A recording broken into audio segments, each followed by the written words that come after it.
আকাশবাণী আগরতলা। স্থানীয় সংবাদ পড়ছি অনিন্দিতা ভট্টাচার্য। লোকসভা নির্বাচনের পঞ্চম পর্যায়ের ভোটে মনোনয়নপত্র জমা দেবার শেষ দিন হল আজ। আগামীকাল মনোনয়নপত্র স্ক্রুটিনি করা হবে এবং সোমবার মনোনয়নপত্র প্রত্যাহারের দিন। এদিকে লোকসভা নির্বাচনের তৃতীয় পর্যায়ে মোট ৯৩টি আসনে বিভিন্ন রাজনৈতিক দলের জমজমাট প্রচার চলছে। 10টি রাজ্য ও একটি কেন্দ্রশাসিত অঞ্চলের ৯৩টি আসনে আগামী ৭ই মে ভোট গ্রহণ করা হবে। এর মধ্যে রয়েছে গুজরাটের 25টি, কর্ণাটকের 14টি, মহারাষ্ট্রের 11টি ও উত্তরপ্রদেশের 10টি।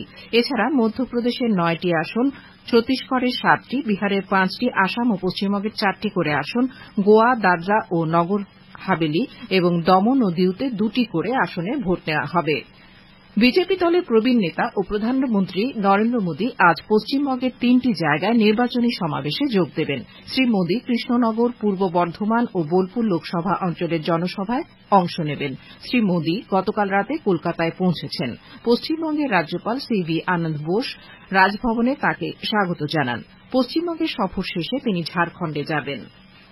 নির্বাচন কমিশন গতকাল সমস্ত জাতীয় এবং রাজ্যের রাজনৈতিক দলগুলিকে অবিলম্বে যেকোনো বিজ্ঞাপন, সমীক্ষা বা অ্যাপের মাধ্যমে নির্বাচন পরবর্তী সুবিধাভোগী ভিত্তিক প্রকল্পগুলির জন্য ব্যক্তিদের নিবন্ধন করা সংক্রান্ত কোনো কার্যকলাপ বন্ধ করতে বা এই ধরনের কাজ থেকে বিরত থাকার জন্য একটি পরামর্শ জারি করেছে।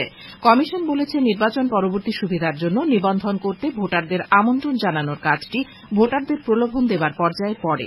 কমিশন সমস্ত জেলা নির্বাচন আধিকারিকদের এই জাতীয় যেকোনো বিজ্ঞাপনের বিরুদ্ধে যথাযথ ব্যবস্থা নেওয়ার নির্দেশ দিয়েছে। বরিষ্ঠ বিজেপি নেতা প্রধানমন্ত্রী নরেন্দ্র মোদী বলেছেন যে বিজেপি সরকার সারা দেশে শান্তি নিশ্চিত করে সন্ত্রাসবাদের উপযুক্ত জবাব দিয়েছে। গতকাল গুজরাটের জুনাগড়ে এক সমাবেশে ভাষণ দেওয়ার সময় শ্রী মোদী কংগ্রেসের বিরুদ্ধে বিভাজনমূলক রাজনীতিতে জড়িত থাকার অভিযোগ আনেন। এদিকে কংগ্রেস নেতা এবং রাজস্থানের প্রাক্তন মুখ্যমন্ত্রী অশোক গেহলট আহমেদাবাদে এক সাংবাদিক সম্মেলনে বলেন, কংগ্রেসের ইস্তেহার সমাজের প্রতিটি অংশে ন্যায় বিচারের নিশ্চয়তা দেয়। শ্রী গেহলট দেশের গণতন্ত্রের নিরাপত্তা নিয়ে উদ্বেগ প্রকাশ করেছেন এবং বিজেপি সরকার মুদ্রাস্ফীতি ও বেকারত্বের মতো প্রধান বিষয়গুলিকে উপেক্ষা করেছে বলে তিনি সমালোচনা করেন। পার্বত্য কাছাড় জেলা ও নিম্ন আসাম এবং মেঘালয়ের পার্বত্য এলাকায় প্রবল বৃষ্টিতে সোনারপুর ও ডিমা হাসাও দুই দিকের জাতীয় সড়কেই যান চলাচল বিঘ্নিত হয়েছে। এনএফ রেলওয়ের মুখ্য জনসংযোগ আধিকারিক সব্যসাচী দে জানিয়েছেন, রেললাইন সারানোর কাজ চলছে। লামডিং ডিভিশনের জাটিঙ্গালামপুর এবং নিউ হারাংজাও স্টেশনের মধ্যবর্তী স্থানে রেললাইন মেরামতের কাজ হলেও প্রবল বৃষ্টিপাতের ফলে রেললাইনের কিছু জায়গায় ফের ধস নামে। দূরপাল্লার কিছু যাত্রী ট্রেন চলাচল করলেও মালবাহী ট্রেন চালানো যাচ্ছে না বলে তিনি জানান। আসামের ডিমা হাসাও জেলায় মর্মান্তিক সড়ক দুর্ঘটনায় রাজ্যের একজন যাত্রী নিহত এবং অন্য কয়েকজন আহত হওয়ার ঘটনায় মুখ্যমন্ত্রী প্রফেসর ডা মানিক সাহা গভীর উদ্বেগ প্রকাশ করেছেন। এই ঘটনায় আহতদের প্রয়োজনীয় সহায়তায় রাজ্য সরকারের পক্ষ থেকে ঘটনাস্থলে ডেপুটি কালেক্টর ও ম্যাজিস্ট্রেট জিনিয়াস দেববর্মা এবং চিকিৎসক ডা অরিন্দম দাসকে পাঠানো হয়েছে।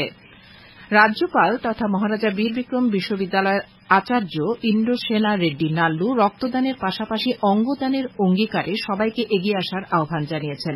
গতকাল এই বিশ্ববিদ্যালয়ের রক্তদান শিবিরে উদ্বোধনী ভাষণে রাজ্যপাল এই আহ্বান জানান।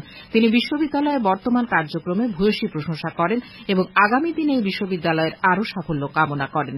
রক্তদান শিবিরে মোট 16 জন ছাত্রছাত্রী রক্তদান করে। ত্রিপুরা পাবলিক সার্ভিস কমিশনে জুনিয়র ইঞ্জিনিয়ার পদে নিয়োগে আজ থেকে যে পরীক্ষা গ্রহণ করার কথা ছিল তা পরবর্তী সিদ্ধান্ত না নেওয়া পর্যন্ত স্থগিত রাখা হয়েছে। টিপিএসসি সচিব এস মগ এক বিজ্ঞপ্তিতে জানিয়েছেন, ত্রিপুরা হাইকোর্টে এক রিট আবেদনের পরিপ্রেক্ষিতে এই পরীক্ষা স্থগিত রাখা হয়েছে। ত্রিপুরা মধ্যশিক্ষা পর্ষদ পরিচালিত মাধ্যমিক এবং উচ্চ মাধ্যমিক পরীক্ষার ফলাফল আগামী 20 থেকে 25 মের মধ্যে প্রকাশিত করা হবে। পর্ষদের সভাপতি ড ধনঞ্জয় গণ চৌধুরী আকাশবাণীকে এক সাক্ষাৎকারে গতকাল এই খবর জানিয়েছেন। তিনি জানান, এবছর মাধ্যমিকে প্রায় 33,000 ছাত্রছাত্রী এবং উচ্চ মাধ্যমিকে প্রায় 23,000 ছাত্রছাত্রী পরীক্ষা দিয়েছে। আবহাওয়ার খবর। আবহাওয়ার পূর্বাভাসে বলা হয়েছে, আজ আকাশ আংশিক মেঘাচ্ছন্ন থাকবে। দু এক জায়গায় বজ্রবিদ্যুৎ সহ হালকা থেকে মাঝারি পর্যায়ে বৃষ্টিপাতের সম্ভাবনা রয়েছে। দিনের তাপমাত্রা সর্বোচ্চ 34 ডিগ্রি এবং সর্বনিম্ন 26 ডিগ্রি সেলসিয়াসের কাছাকাছি থাকবে। আগামী 24 ঘণ্টায় রাজ্যের সব জেলায় বিক্ষিপ্তভাবে বজ্রবিদ্যুৎ সহ বৃষ্টি, সঙ্গে ঘণ্টায় 40 থেকে 50 কিলোমিটার বেগে ঝোড়ো হাওয়া বয়ে যাওয়ার সতর্কতা জারি করেছে আবহাওয়া দপ্তর। স্থানীয় সংবাদ এখনকার মতো এখানেই শেষ হল।